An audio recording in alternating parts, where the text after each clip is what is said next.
Selamat pagi semuanya, kami dari kelas 11 MIPA 3 ingin mempresentasikan hasil kerja kami mengenai hubungan internasional.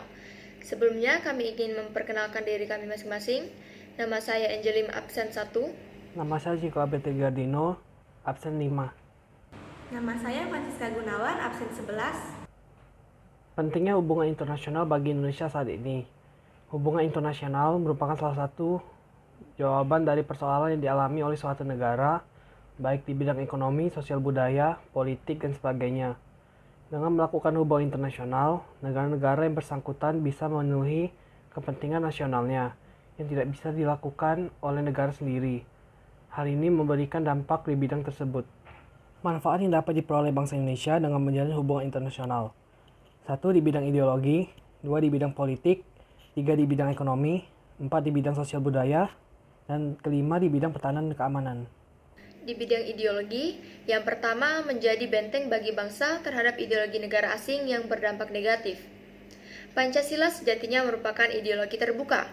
Maksudnya ialah ideologi yang terbuka dalam menyerap nilai-nilai baru yang dapat bermanfaat bagi keberlangsungan hidup bangsa dan negara. Dengan terjalinnya hubungan internasional, tentu saja akan ada ideologi baru atau ideologi asing yang akan masuk ke Indonesia.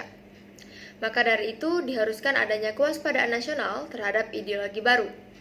Apabila Indonesia tidak cermat, maka masyarakat akan cenderung ikut arus ideologi asing tersebut.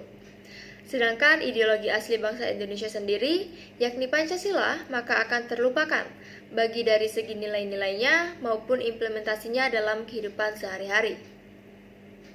Yang kedua, dapat menjaga dan mempertahankan kelangsungan hidup bangsa dan negara di tengah globalisasi. Melalui hubungan internasional, Indonesia dapat menjadikan negara-negara yang menurutnya tepat sebagai tempat atau wadah untuk menampung keluh kesah, untuk mempertahankan diri, dan juga untuk berdiskusi. Yang ketiga, mempublikasikan ideologi kita kepada bangsa lain. Melalui hubungan internasional, kita akan memperoleh kesempatan untuk menunjukkan keunggulan ideologi Pancasila dalam setiap berhubungan dengan negara lain. Dan yang keempat, mengetahui dan menilai ideologi yang dianut negara lain. Dengan bekerja sama, kita bisa tahu, tidak hanya secara teoritis.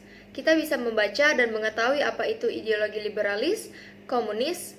Dengan hubungan internasional, kita bisa membuka hubungan diplomatik dengan mengirimkan diplomat-diplomat ke negara yang lain. Dan kita juga akan tahu bagaimana baiknya, prakteknya, dan kekurangan dan kelebihan ideologi tersebut. Di sini kami menyajikan contoh dari hubungan internasional yang dilakukan oleh Indonesia dengan negara lain di bidang ideologi, yakni Indonesia dan Malaysia saling belajar, perkuat ideologi dan pertumbuhan ekonomi. Presiden Bidang Pembinaan Ideologi Pancasila bekerjasama dengan Majelis Bekas Wakil Rakyat Malaysia, di mana pertemuan ini merupakan langkah awal kerjasama untuk memperkuat ideologi kebangsaan di kedua negara, dengan tujuan untuk mengetahui kelemahan dan kelebihan kedua negara, dan segera mencari solusi untuk memperbaiki kekurangannya. Dalam hal ini, Yudi Latif selaku Kepala Unit Kerja Presiden Bidang Pembinaan Ideologi Pancasila mengakui bahwa Indonesia cukup unggul dari hal ideologi Pancasila ketimbang Malaysia. Dan segregasi rasial di Malaysia, misalnya antara ras Melayu, Tionghoa, dan India masih sangat terasa. Hal ini membuktikan bahwa Malaysia masih sangat kesulitan untuk menyatukan etnis-etnis tersebut di bawah kesatuan dan ideologi rukun negara. Di bidang politik, yang pertama, hubungan luar negeri yang dilakukan dan diabdikan untuk kepentingan nasional. Hubungan politik diwujudkan dengan hubungan diplomatik. Hubungan diplomatik ditandai dengan mengirimkan diplomat ke negara lain, bisa berupa konsulat atau duta besar. Biasanya kerjasama di bidang politik akan melahirkan kerjasama di bidang lainnya. Kedua, pemerintah mampu mendorong bantuan hukum bagi warga negara di luar negeri. Pemerintah memiliki tanggung jawab untuk melindungi WNI yang ada di luar negeri. Hal ini sudah ditegaskan dalam Pasal 19B UU Nomor 37 Tahun 1999 tentang hubungan luar negeri. Ketiga, pemerintah dapat membangun kerjasama regional dan internasional dengan negara lain. Indonesia telah membangun kerjasama regional dan internasional dengan negara lain antara lain seperti ASEAN, APEC, ARF, dan MAPIHILINDO. Keempat, pemerintah berada dalam posisi menjalin hubungan diplomatik dengan negara lain. Salah satunya adalah kemitraan strategi khusus atau Special Strategic Partnership Indonesia-Korea dengan fokus terhadap pertahanan dan perdagangan. Kelima, pemerintah mampu mempertahankan pengakuan atas kedaulatan Indonesia dan kemerdekaan. Indonesia membutuhkan dukungan internasional dalam mempertahankan kemerdekaannya. Karena dengan adanya dukungan internasional itulah negara-negara di dunia akan mengakui kemerdekaan Indonesia, sehingga Indonesia akan dapat mempertahankan kemerdekaannya. Dan keenam, dapat mencontoh aspek positif kehidupan politik di negara lain. Bagaimana politik di negara tersebut? Lalu kita bandingkan dengan negara Indonesia. Kemudian kita ambil aspek positif dan kita terapkan di negara kita. Hal ini tidak hanya dilakukan oleh para pejabat atau pemerintah, namun juga masyarakat. Kita harus menerapkannya dalam kehidupan sehari-hari. Contohnya saja seperti mencontoh perilaku yang baik dari negara lain. Ketujuh, pemerintah mampu meningkatkan kekuatannya di bidang internasional.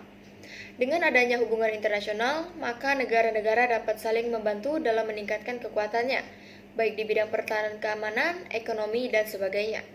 Sehingga satu negara bisa menghadapi tantangan global. Selain itu, hal ini juga merupakan aspek penting dalam meningkatkan reputasi Indonesia di mata dunia.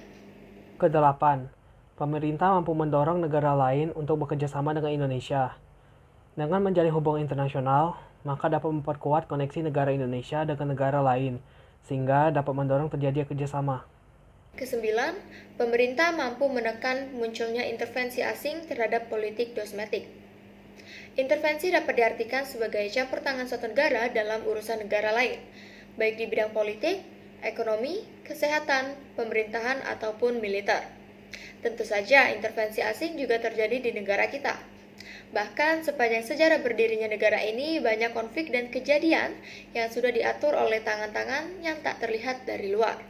Contohnya saja, PKI atau Pemberontakan Partai Komunis Indonesia pada tahun 1948 hingga reformasi di tahun 1998. Intervensi-intervensi tersebut dilakukan untuk tujuan menguasai kekayaan alam Indonesia yang tersebar dari Sabang sampai Merauke. Apabila kebijakan-kebijakan yang diambil pemerintah Indonesia dalam melakukan hubungan internasional tepat, maka intervensi asing tersebut dapat ditekan, sehingga tidak akan merugikan negara dan juga rakyat Indonesia. Kesepuluh, pemerintah mampu mempromosikan partisipasi PBB dalam menjaga stabilitas di suatu negara. Hal ini merupakan sarana peningkatan profesionalisme individu dan organisasi yang terlibat secara langsung dalam penggelaran operasi internasional. Partisipasi pemerintah Indonesia dalam misi pemeliharaan perdamaian juga dapat dimanfaatkan untuk mendorong pengembangan industri strategis nasional di bidang pertahanan dan keamanan. Dan kami juga menyajikan contoh hubungan internasional yang dilakukan oleh Indonesia dengan negara lain di bidang politik, yakni Indonesia dan Rusia perkuat kerjasama di bidang politik, hukum, dan keamanan.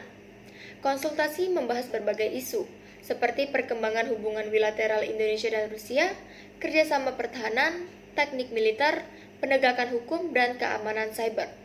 Selain itu, juga dibahas kerjasama dalam penanggulangan berbagai ancaman global, seperti terorisme, peredaran obat terlarang, pencucian uang, kejahatan lintas batas, dan pendanaan terorisme. Selain itu, kedua belah pihak juga membahas isu-isu regional dan global yang menjadi perhatian dan kepentingan bersama, seperti keamanan di Asia Pasifik, kerjasama ASEAN-Rusia, isu Afghanistan dan Myanmar. Di akhir konsultasi, Menko Polhukam Republik Indonesia dan Sekretaris Dewan Keamanan Rusia menandatangani perjanjian kerjasama antara Indonesia dan Rusia di bidang keamanan informasi internasional. Pertama, meningkatkan perekonomian bangsa. Dengan menjalin hubungan internasional, maka akan memudahkan suatu rakyat untuk bekerja di negara lain, seperti contohnya TKI yang merupakan salah satu bentuk kerjasama ekonomi antar negara. Pengalihan dana asing dari gaji yang diterima TKI secara tidak langsung memberikan dan menambah pemasukan negara. Kedua, memperbesar peluang ekspor. Dengan menjalin hubungan internasional, maka kegiatan ekspor suatu negara akan meningkat, sehingga juga dapat meningkatkan perekonomian negara. Ketiga, meningkatkan minat investor asing Indonesia memiliki keunggulan dalam hal kekayaan alam dan lokasi yang strategis. Hal inilah yang menjadi salah satu faktor bagi bangsa Indonesia untuk mendapatkan investor asing dengan melakukan hubungan internasional. Keempat, mendapatkan aspirasi dari negara lain terkait ekonomi. Salah satu contohnya adalah sosialisasi UU Cipta Kerja hingga ke luar negeri untuk menyerap aspirasi dari kedutaan dan lembaga internasional. Di sini kami menyajikan contoh dari hubungan internasional yang dilakukan Indonesia dengan negara lain di bidang ekonomi, yakni Indonesia-Australia perkuat kerjasama di bidang ekonomi, perdagangan, dan investasi. Di dalam artikel ini dikatakan bahwa Indonesia akan mendukung agenda investasi infrastruktur berkelanjutan yang dapat memberikan kontribusi bagi upaya pemulihan pertumbuhan ekonomi negara di dunia, baik dalam jangka menengah ataupun jangka panjang. Lalu, dalam artikel ini juga disebutkan bahwa selain bekerja sama dengan Bank Pembangunan Multilateral, Indonesia juga akan berkontribusi dengan Global Infrastruktur di mana Australia akan membangun kontribusi dalam agenda pembangunan infrastrukturnya di berbagai kepresidenan sebelumnya. Di bidang sosial budaya, yang pertama dapat menambah devisa negara, yang dimana hal tersebut merupakan akibat dari banyaknya warga negara asing yang berkunjung ke Indonesia dengan tujuan untuk melihat budaya yang ada di Indonesia. Yang kedua, dapat menciptakan pembangunan nasional yang positif. Dengan menciptakan pembangunan nasional yang positif, maka akan dapat meningkatkan aspek kehidupan masyarakat, bangsa, dan juga negara. Yang ketiga, dapat menambah wawasan terhadap budaya-budaya asing. Karena dengan masuknya berbagai pengaruh dari budaya asing ke Indonesia, tentunya hal tersebut dapat menambah wawasan-wawasan kita terhadap budaya mereka. Misalnya seperti dapat memperluas pengetahuan, pengalaman, mengurangi culture shock, menumbuhkan rasa saling menghargai, serta dapat membuka pandangan akan pluralisme di dunia. Yang keempat, penanggulangan terhadap setiap bentuk ancaman, tantangan, dan kejahatan internasional. Yang kelima, bangsa Indonesia dapat memperkenalkan budayanya ke belahan dunia. Artinya, budaya bangsa Indonesia akan dapat semakin dikenal ke berbagai belahan dunia. Keenam, dapat menambah kepercayaan negara lain dalam forum internasional. Dengan adanya hubungan internasional, akan menimbulkan dan meningkatkan kepercayaan antar negara dan dapat mengurangi ketakutan negara satu dengan negara lainnya. Ketujuh, memperbesar peluang ekspor. Dengan menjalin hubungan internasional, maka juga dapat memperkenalkan budaya serta keunikan suatu negara, sehingga dapat memperbesar peluang ekspor suatu negara. Yang kedelapan, dengan memperkenalkan negara Indonesia ke mancanegara. Artinya, dengan memperkenalkan negara Indonesia ke mancanegara, maka budaya bangsa Indonesia akan dapat semakin dikenal, diakui, dan dihargai oleh dunia internasional. Di sini kami menyajikan contoh hubungan internasional Indonesia dengan negara lain di bidang sosial budaya, yaitu Japan Foundation siap kerja sama budaya bahasa dan pendidikan. Dubes Heri menuturkan pentingnya kerjasama budaya, bahasa, dan pendidikan antara Indonesia dan Jepang untuk melengkapi kerjasama ekonomi serta bidang lainnya. Dalam hal ini, Japan Foundation dapat ikut berperan membantu perguruan tinggi di sini, papar Dubes Heri. Presiden Japan Foundation, Kazuyoshi Umemoto, sangat berharap agar bahasa Indonesia dapat dipelajari oleh orang Jepang dan menjadi bahasa populer selain bahasa Inggris. Pada kesempatan yang sama, Dubes Heri juga menyampaikan rencana kegiatan Festival Persahabatan RI Jepang dalam rangka menyambut peringatan 65 tahun hubungan bilateral Indonesia-Jepang di tahun 2023. Di bidang pertahanan dan keamanan, yang pertama dapat meningkatkan dan menjaga integrasi nasional. Dengan kita meningkatkan dan menjaga integrasi nasional, maka dapat tercipta ketertiban, keamanan, kedamaian, ketenangan, serta dapat terwujudnya kemakmuran bagi semua masyarakat. Yang kedua, dapat menciptakan stabilitas dalam negara. Misalnya di dalam negara itu sendiri ataupun di dalam sistem keamanan bangsanya. Yang ketiga, dapat menunjang sistem keamanan bangsa dan negara. Hal ini berhubungan dengan adanya manfaat korelasi internasional, khususnya di bidang pertahanan dan keamanan, sehingga dapat mempertinggi dan menjaga integrasi nasional. Lalu dikarenakan korelasi ini juga dapat meningkatkan dan menciptakan stabilitas negara dan sistem keamanan bangsanya. Di sini kami menyajikan contoh dari hubungan internasional yang dilakukan oleh Indonesia dengan negara lain di bidang pertahanan keamanan, yakni Indonesia-Australia sepakati kerjasama keamanan maritim. Dalam artikel ini dikatakan bahwa Australia menawarkan kerjasama dalam bidang pertukaran informasi dan intelijen, khususnya dalam menghadapi illegal fishing dan kejahatan transnasional yang ada di perairan Indonesia. Di pertemuan bilateral Indonesia dan Australia membahas mengenai upaya untuk peningkatan kerjasama pertahanan antara kedua negara di berbagai bidang. Lalu, selain menjalin kerjasama di bidang keamanan maritim, kedua negara ini juga ingin meningkatkan kerjasama di bidang pendidikan dan latihan, serta kerjasama peningkatan kemampuan pasukan pemelihara perdamaian PBB. Sekian presentasi dari kelompok kami.